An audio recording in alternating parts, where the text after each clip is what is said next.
It should be live on Facebook. Come right down. Let me know if you can see it and you can hear me.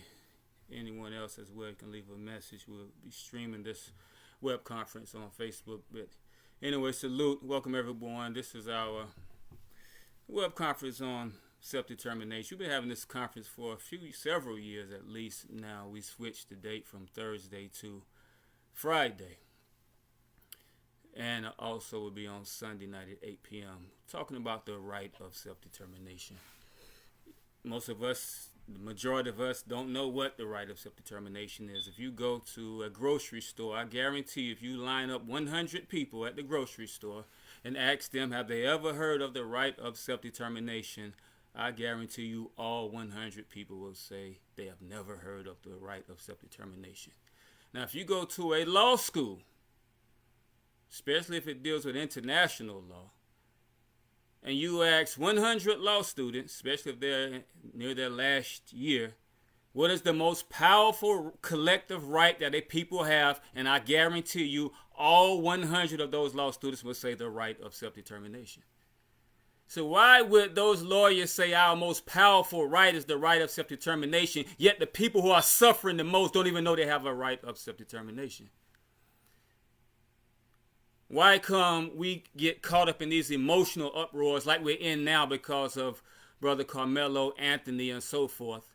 But yet the same actions, wash, rinse, and repeat. Wash, rinse, repeat. Wash, rinse, repeat. That's all we do. We're going to go out there and protest. We're going to share something about it on Facebook. We're going to do demonstrations. We might show up at the courthouse during the sentencings or during the trial we were there. Make a few comments. Some celebrities may speak up. Some of them even put up some money. Yet it's going to happen again. And that touched me in a way because I've been to prison before. Now, I was guilty. I deserved to be in prison. Well, overall, it was manipulation of my condition, which caused me to be in prison of the black condition. But I deserved to be there. But there were a number of prisoners, I call them inmates, I call them prisoners, that were in there with me that were innocent. The system knew, the court, the judge, the prosecutor knew that they were innocent. Matter of fact, one of them in particular, the head of the county, came by the jail and gave the young man some money because he knew the young boy was being railroaded. He's still in there. And that's when I was 17, 18 years old. Another young man that they called me to, a journalist got me to write an article for Open End, whatever they call those articles from my hometown that was railroaded. I think his name Derek McCrae. Doing life in prison. They know he didn't do it. So I was sleeping in the same cells in the same block with many of Carmelo Anthony's. And that was decades ago.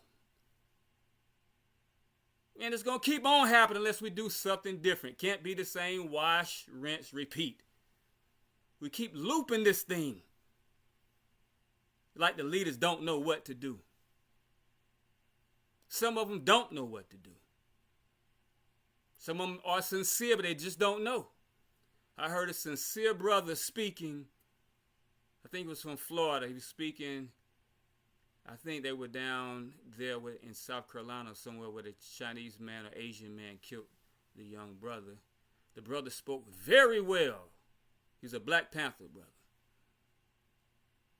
Then he kept saying, Black power, Black power. And that's what we need, Black power. But then the brother made a critical mistake. He said, we need to vote. Sincere brother, well-spoken, but he must not know. Can't know, because I know he's sincere. Because there's no way you can say Black power, then turn around and say vote for white power. Because if you vote inside of a white system, if you participate in that political system, you're participating in the advocation of white power. You're only 13 or 14% of the population. And your local government, if it's a city government, it's under the county is under the state is under the federal. And the federal is white all the way.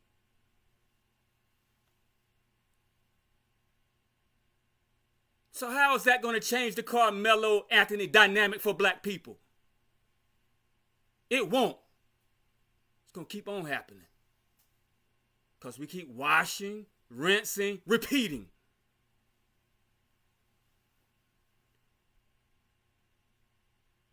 But it's something that we can do. We do have some power. We do have black power. Black power was actually a self-determination slogan. It's not a civil rights slogan.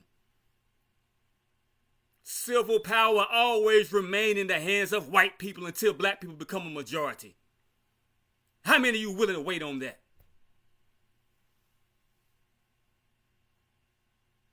So civilly, we're dead. We're under civil death. We can never become alive in a civil system when we're just a minority. But under our human rights, our human right of self-determination, wherever we are a majority, even if we are a minority in the nation, if we are a majority where we live, we got a right to take it over. That's called the right of self-determination. Something different has to be done. It's 2026. They're running all over us. They got artificial intelligence right now. Seems like everything is intelligence besides black people. We can't be intelligent. We keep doing the same thing over and over again. That's not intelligence. It's insanity. But it's out of ignorance because the majority of us don't know, and those that do know are too afraid to do something. Majority of black leadership know about the right of self-determination. We've been talking about our own nation for decades. We've been going to the United Nations for decades. We know that we have a right to stand up and declare our independence by any means necessary and take control. But leadership is afraid of the consequence. The consequence of self-determination is death because self-determination is the reason for revolution. United States had an American Revolution because of what? Self-determination. They wanted to govern themselves. All the other nations in Africa and Asia and South America and Europe, they went to war because of what? Self-determination. They didn't go to war for the oppressor to treat them right. They went to war so they can govern themselves because they know that the only way that they can receive justice is give it to themselves. Especially when you're dealing with a government that's not legitimate. According to law, the United States government is not legitimate in the first place. It's an alien dominator. It's an illegal occupier. And according to international law, those who are under that government owe it no obedience. We don't owe these people no obedience. Yet we got controlled opposition, which is our leaders, keeping us obedient. I want to share the screen. Bear with me. I got to make this thing clear. We got to stop being ignorant. I know some of those who are out there that are courageous enough. You just don't know what to do. Heck, I was courageous enough, but I was following behind leadership that was cowardly. Had me marching in place. Had me being an FO. All I was doing was military drills. It's time for that military to stand up and do what the military does. I'm going to share the screen. Bear with me for a second. Can y'all still hear me, Comrade Dan?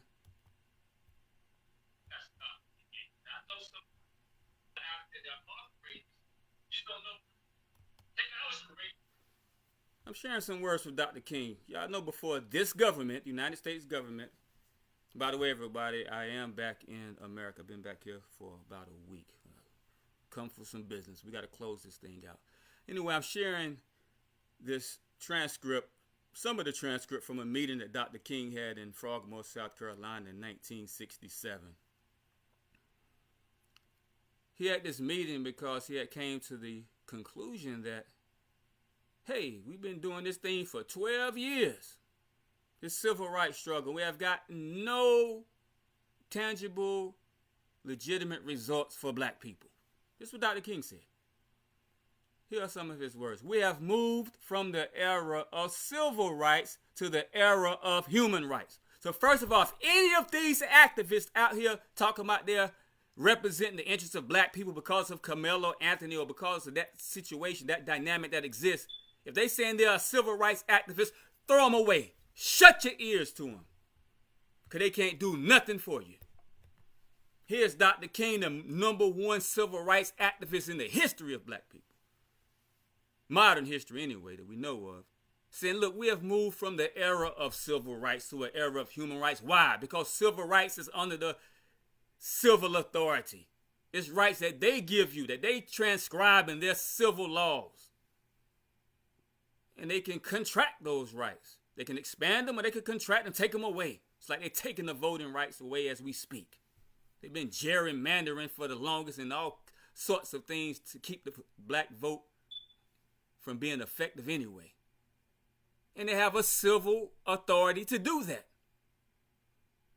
So King said, we can't change this thing with civil rights, but there are something called human rights. We have natural God-given human rights that the civil authority that this government didn't give us. They are our natural rights. So let's stop struggling under this government's authority and let's deal with the authority given to us by nature, by God himself, called human rights. Let me read some of these things Dr. King said. This is a strategy meeting he had now. He was humble enough to realize that no matter how popular he got, we talk about a man that can call hundreds of thousands of people to a march, to a gathering. He didn't care about that. I know there's some of us, that's all we care about, being able to attract some people into our organization. We're organizationalists. We're not nationalists. Stop lying. You don't want no nation. You want an organization. And that's how we've been for 100 years, organizations. Dr. King said, nah, I got the most popular organization. I'm the most popular man, but it's not getting my people nothing. So it's not right. Listen, let me skip down to this last paragraph. Now, when we see that there must be this is Dr. King talking, that there must be a radical redistribution of economic and political power, then we see that for the last 12 years, we have been in a reform movement. We were seeking to reform certain conditions in the house of our nation because the nation wasn't living up to the very rules of the house that it has prescribed in the Constitution. Then after Selma and the Voting Rights Bill, we moved into a new era, which must be an era of revolution. I think we must see the great distinction between a reform movement and a revolutionary movement. Now, I'm repeating this, not just reading his words, but I'm repeating the same sentiment right now, 2026. We got to go into revolution. This is what Dr. King saying. He was talking about a nonviolent revolution, but he was talking about revolution. We got to take some power, black power. And you can't do it by voting. Unless it's a black vote, a black referendum, a black plebiscite that's saying, look, we as black people declare our independence. We vote for our independence. That's revolution. We got to see a distinction between a reform movement and a revolutionary movement. Because some of us think we're revolutionary. I don't care how many guns you carry. I don't care how many military fatigue uniforms you got. If you're not talking about taking power and governing ourselves, you're not a revolutionary. You're a reformist. You're trying to reform the devil. How foolish are you? Here's Dr. King saying that ain't going to cut it. We can't reform this thing called the United States of America. So we got to take our own power. We got to engage in revolution. The basis of revolution, the only lawful way that we can, according to international law, that we can engage in revolution, even violent revolution, is the right of self-determination. Bear with me. Now, I don't advocate violent revolution, but I'm just talking to you all who carry all these guns. Your leaders won't even instruct you to use those guns and even stand for something that can allow you to use those guns. Listen to me. I'm sharing this document. Look at your screen. It's another document called The Status and International Law of National Liberation Movements and Their Use of Armed Force. Now, I'm not advocating armed force, but I'm just telling you all who like guns, you can do a little bit more than just parading with guns. This is published by International Association of People's Lawyers, because I asked some of these groups, I said, look, we're standing in Detroit. We want to take over the city via our right of self-determination. You all got the guns. Come and just stand guard and say, look, give the people some confidence that they're protected in taking their city. Out of all those thousands of people marching with guns, we had about 3 of them show up. Salute to Comrade Aaron. Salute to Comrade Nunette, known as Sister Gwen, and also Akbar. Salute to those. Shame on the rest of you who said you were coming, didn't come, and who are afraid. But I understand it. I understand why you're afraid, so I'm not going to blame you or condemn you. But look, this is published by law. This document spells out that you can't use those guns for civil rights struggles. All you can do is parade with them when they allow you to parade with them. But you can't use them because you're under civil authority. You can't just overthrow them unless you're saying you are declaring your independence in a territory where you are a majority. That's called self-determination. Just wanted to show y'all that. Back to Martin Luther King. I'm just putting things in context. That's Dr. King talking. The chief civil rights activist, and all of us trying to be civil rights. Everybody want to be a civil rights activist. Dr. King, the #1 civil rights activist, said civil rights activists are useless. That's what he said. So why you want to be Dr. King? You want to be the civil rights Dr. King. Before Dr. King died, he became the human rights Dr. King. And that's why they killed him, because he had a right to take black power. And he had the charisma, the leadership ability to actually do that. Bear with me. Sharing another document. Look at your screen. Did you all know that in 2016, the United States government actually had a hearing on self-determination? The United States government in 2016 had a hearing on self-determination. Here they go having a hearing, and we don't even know what self-determination is. And we're not talking about the Kwanzaa definition either. Listen to what the chairman of this hearing said. I'm just going to read a few of his words. This is the whole transcript of the meeting. I'm going to read a few of the chairman's words. He's a 29-year congressman. He said, as advocates of democratic government and human rights, we cannot help but have sympathy with the grievances of many of these self-determination movements. They are often based on legitimate complaints and aspire to change a political structure that they quite often had no voice in creating. #1 reason that justifies self-determination, well, you're under a political structure that you didn't have any voice in creating. In 1776 up to 1789, when they were framing the Constitution and forming the United States government, what were black people doing? What were we doing? If we were in that room, we were serving food to those who were framing the laws. So we had no voice in creating it. It was illegal creation in the first place. So now that you say we got human rights, Caucasian government, so if we have human rights and a right of self-determination, then we want to create our own structure. Bear with me. I'll read some. This is the chairman. It's a government official. It's a United States government meeting, hearing on self-determination. He says, what is wrong with new states? What is wrong with changing borders that have been created by monarchs back 2 centuries ago? And he said, look, ain't nothing wrong with creating a new state, because that's what we're going to do. We're going to create a new state for black people.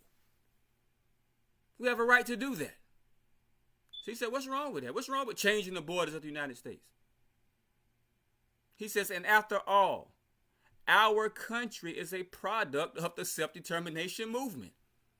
They decided they didn't want to be governed by an alien people, so they declared their independence, even though the alien people were their own race, but they were afar.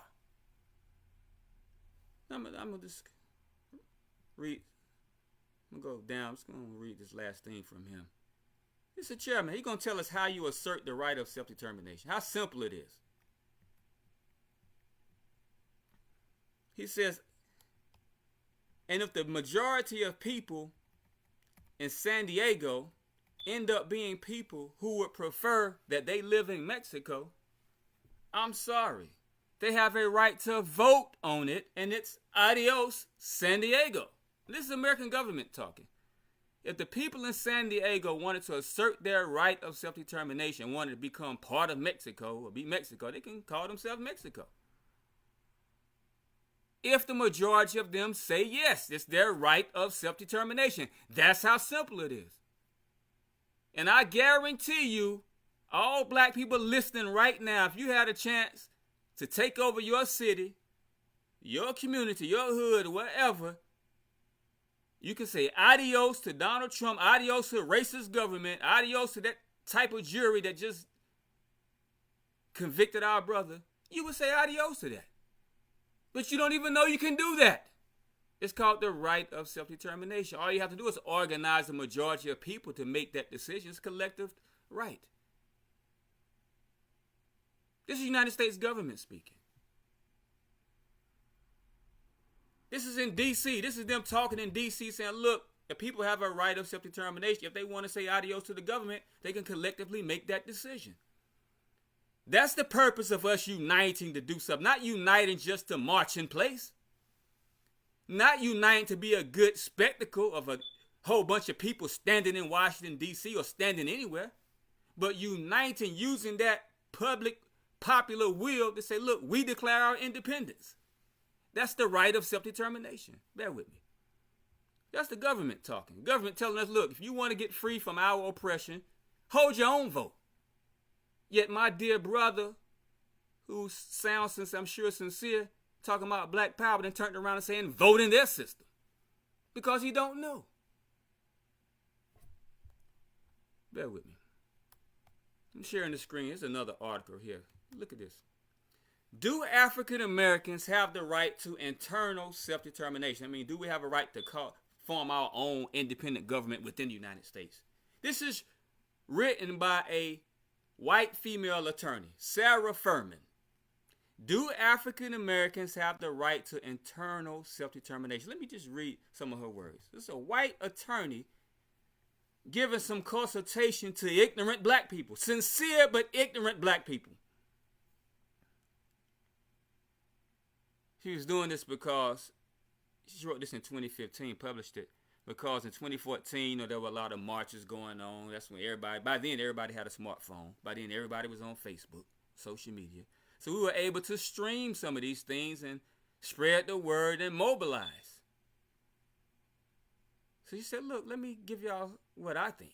Let me read some of her words. She says, some feel that the American legal system is broken and thus cannot address the challenges that these events have raised.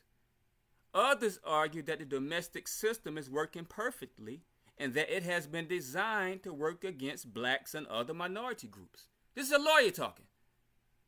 The American system is working perfectly. It's a majority rule. Who's the majority? White folks. So white folks want Kamala Anthony Butt locked up. He getting locked up. If white folks want to find that Asian not guilty, he's not guilty. And if you subscribe to this democracy, you agree along with it as well. You agree with Carmela Anthony getting sentenced. You agree with that Asian man getting off the hook. If you agree with democracy, if you saying vote. This system is not designed to work for black people because it's a majority rule. It's called tyranny of the majority. Look it up. It's a political science term. But here we go. We want to participate in political actions, but don't even know political science. But if you get a political science book, look up tyranny of the majority. It says it's an inherent weakness to majority rule. It means it's automatically and always there. It means the majority is always going to exercise tyranny over the minority because the majority is going to get what it wants, even against the lives of the minority. Listen, she says, if the domestic legal system is not seen as one that can effect change, one must ask what other avenues are open to minorities in America. That's what we're getting to. That's what this conference is about. What other avenues? We know this system can't effect no change for us, not positive change. But what other avenues? Only avenues we know is the march, protest, post on Facebook, on social media, which further causes our mental health, the damage to our mental health. It's called rumination, default mode network. Look up these things. I ain't got time to talk about it tonight. But the more we share these things and not change reality and get into action that will change reality, the more our default mode network comes into place in our brain, the more it causes mental health issues. Rumination. over and over again, looping back. She says once, because we don't know any options. We keep doing the same thing. She says one such option is the right to self-determination. Self-determination has been poetically described as the right of a people to decide their own destiny. More prosaically, it ensures a people's right to govern themselves or to participate in their own governance. This is a white female lawyer. So look, black people, I see y'all marching because of Michael Brown, because of all these events, but that's not going to change anything. You can't effect change like that. She said, but based on my knowledge of law, there's something you can do. It's called your right of self-determination. You can govern yourselves. Stand up wherever you are as a majority in that area and say, look, we declare our independence. Yeah, the government of America, as they said in that conference I just shared, that hearing, they said they illegally intervene and try to stop such, like they did to us in Detroit. But sorry about that, brothers and sisters.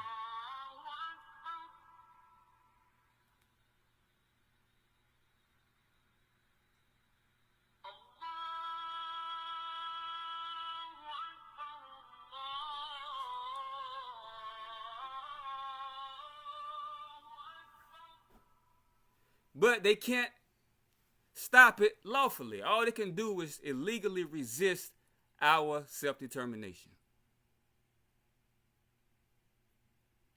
So yeah, they'll try to stop it. They will come out and try to do whatever they can do to dissuade the people from participating, but they can't stop us asserting our right of self-determination. So this is what this lawyer is saying. She said, look, that's the only thing you got is that right. Let me go further. Here's another document. I'm just going to share a few documents. I want to open up the floor.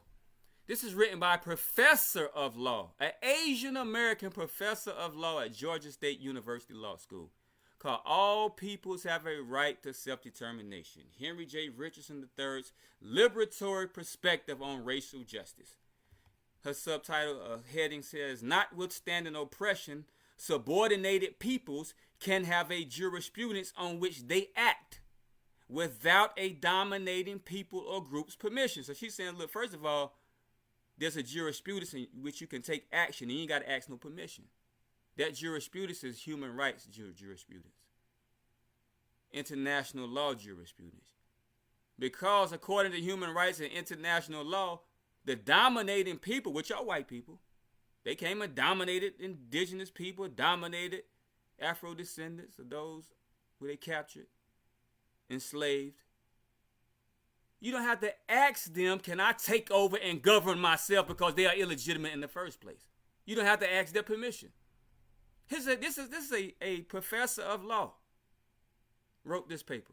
He said, look, you ain't got to ask these people nothing. If you're dealing with your right of self-determination. Now, if you're dealing with civil rights, then you're still under there. You're still subordinated to them. And she goes over the same thing that white female attorney said about Black Lives Matter, etc., all the mobilization. She likes the mobilization, but she admits it's not going to get no change. It's not going to affect change for black people because it's not meant to affect change. It's meant to appeal to the same people that are committing the crimes, committing the violations. So she says, look, this is what she says. This is a attorney, a doctor of law, professor of law, saying, are African Americans, this is what she's saying, and other peoples of color in the United States engaging in or even considering decolonization? Are we moving toward genuine liberation rather than simply asking for superficial adjustments to the status quo? When we ask them to charge that Asian man, charge them or convict them guilty, that's still just a superficial adjustment. It ain't gonna stop the racial disparities in our community.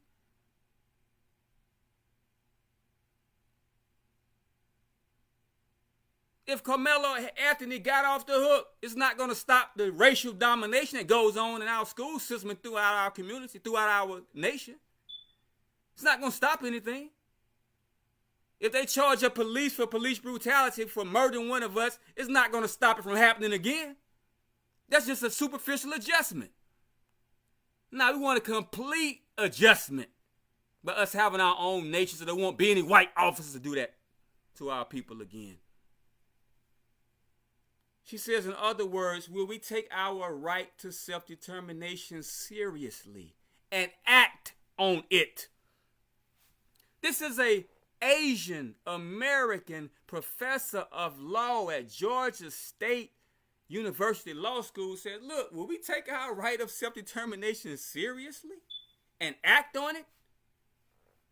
Well, I would have to have some pushback against it. I would say, first of all, black people don't even know they have a right of self-determination to take seriously. Leadership knows, but leadership doesn't take it seriously. Leadership won't act on it. That's why you fire the leadership and we take lead ourselves, brothers and sisters that's listening. Will we take this right seriously, and how do you act on it? Now she says, look, this is how you act on it. The government just showed us in the other document I shared on how to act on it, but this is what she's going to read. She's going to read the law. This is how you act on it. She writes, according to the 1970 now, Declaration of the Principles of International Law concerning friendly relations and cooperation among states, quote, the establishment of a sovereign and independent state, comma, the free association or integration with an independent state. First of all, number one, the establishment of a sovereign and independent state, comma. Stop there. That's how we can act on it. We can create our own independent nation, our own sovereign, where we live in America. That's why that last lawyer I read the document before last said you can have internal self-determination, your own government within America's nation. She says the free association or integration with an independent state. I mean, if we don't want to have our own sovereign state, we can just integrate with another nation. We can ask them would they accept us. We could be Burkina Faso over here. Whatever nation that will accept us to integrate with them, we can create that nation, an extension of that right here in America. Says, or the emergence of any other political status freely determined by a people constitute modes of implementing the right of self-determination of that people. In other words, self-determination can take many forms, but they all involve empowerment rather than equal treatment at the hands of the state. We talking about black power. We talking about empowerment. We ain't asking them to treat us equal. That ain't black power. If it's black power, they don't have to treat us equal because the only thing existed in that area is blackness, is black people under our own power. So we ain't got to ask nobody to treat us equal under their power. We contradicting ourselves out of our own ignorance and looping back. Bear with me. We're going to open up this floor in a minute. I got to go anyway. Bear with me. She says the question becomes, what will it take to sustain and grow movements capable of fundamental liberatory change? Because we got all these movements, all these organizations on the move. We're on the move now. Hey, we got a new organization that seems to form every day in the black community. Yet ain't none of the organizations have brought, even the ones that's been in existence and strong for 90-something years, none of them have brought fundamental liberatory change. Because they're not designed to bring change. They're designed to make noise. Even though the mission statement is to bring change, but the actors within that mission are doing nothing but making noise. She said, should we choose to move beyond demands for equitable treatment and frame our struggles in terms of decolonization and self-determination, he has laid the foundation for us. Professor Richardson does not presume to undertake the task for us, for by definition one cannot dictate how others should exercise their right to self-determination. Rather, he identifies tools available in international law to aid us in that process. That's all we're doing. We're just sharing you what your right is. Now it's up for you to stand up for your right. Assert your right. It's up to us to do that. You know, I'm sorry to say, I know we got some amongst us, we love going to the United Nations.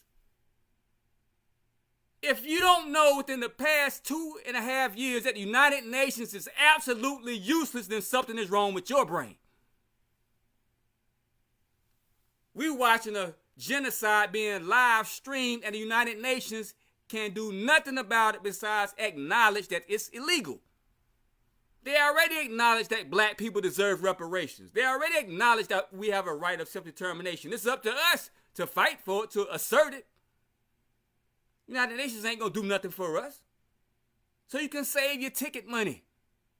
I mean, unless you just want to go on a vacation. You got to keep traveling to the United Nations.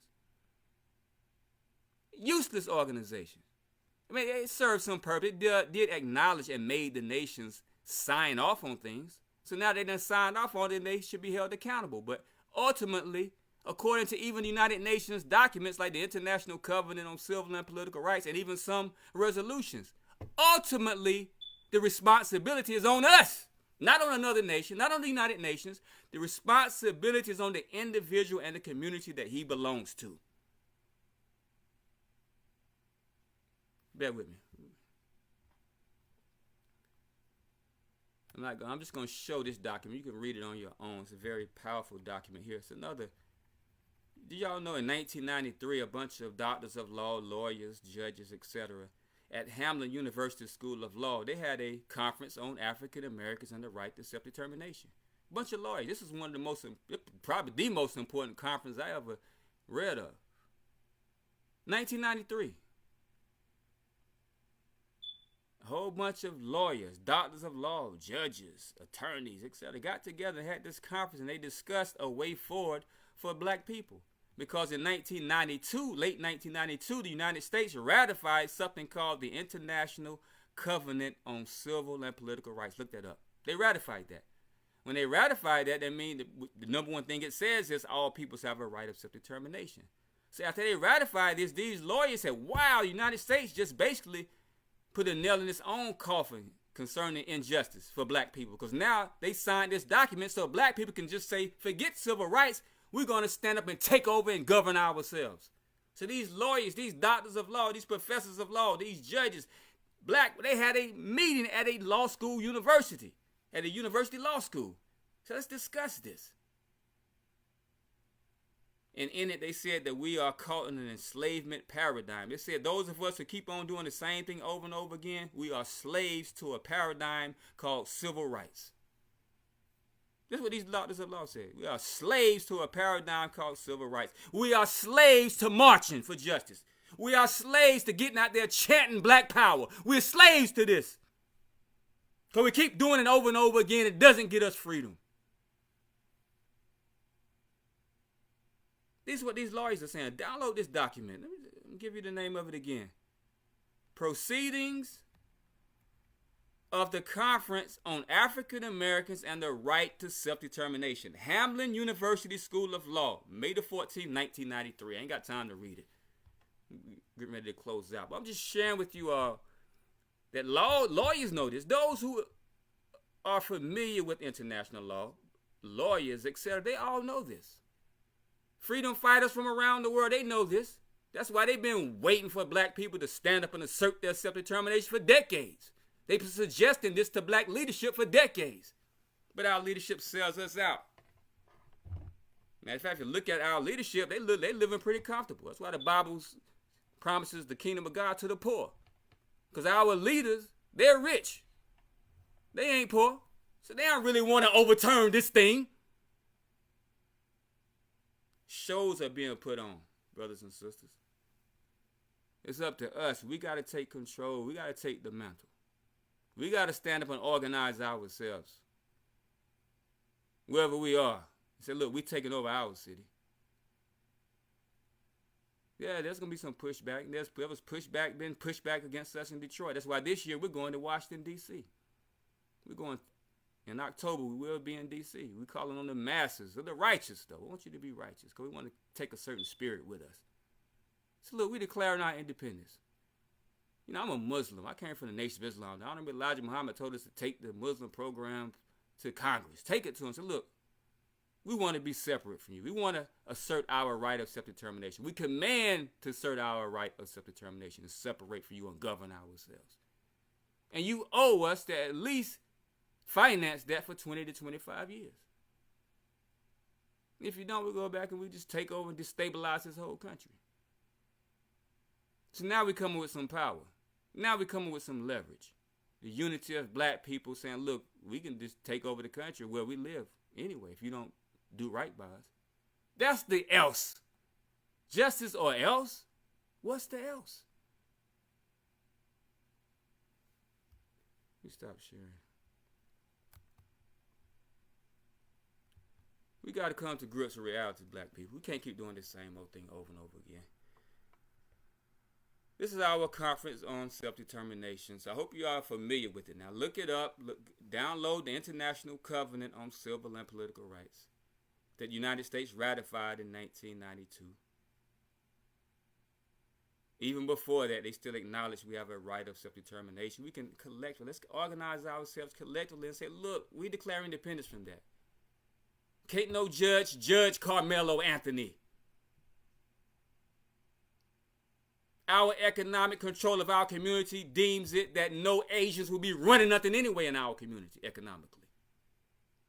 Or any other race. That's our right of self-determination.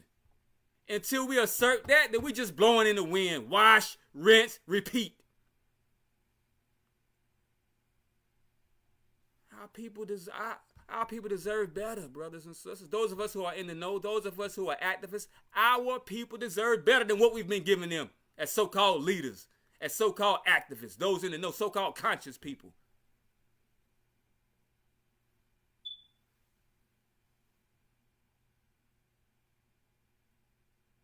We'll be in D.C. October the 11th through the 17th. 17th is the main event.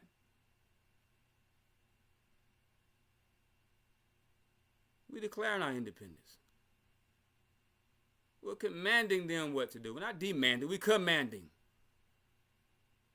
Because we got the power to command. It goes deep. We got some power. We got black power.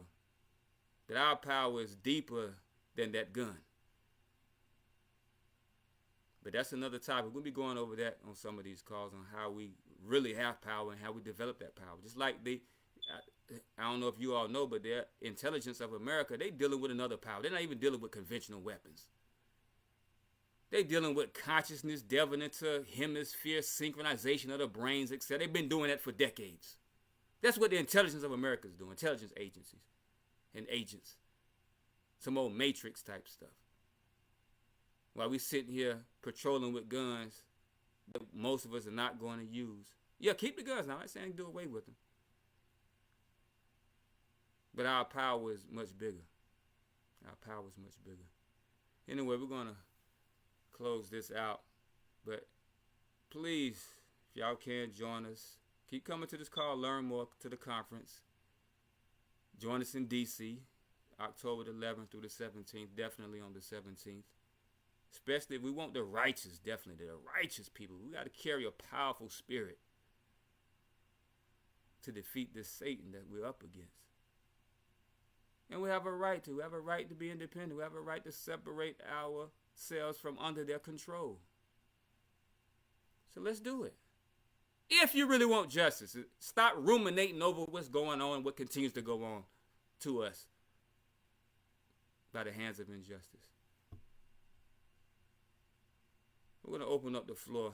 Comrade Dan, if you can, please give our people some instructions and give me a couple of minutes. You heard the Don go off.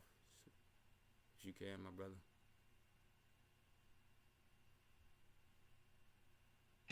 Yes, sir, Comrade Ranzu. I apologize for the little delay, but I had to move away from the other live. Yes.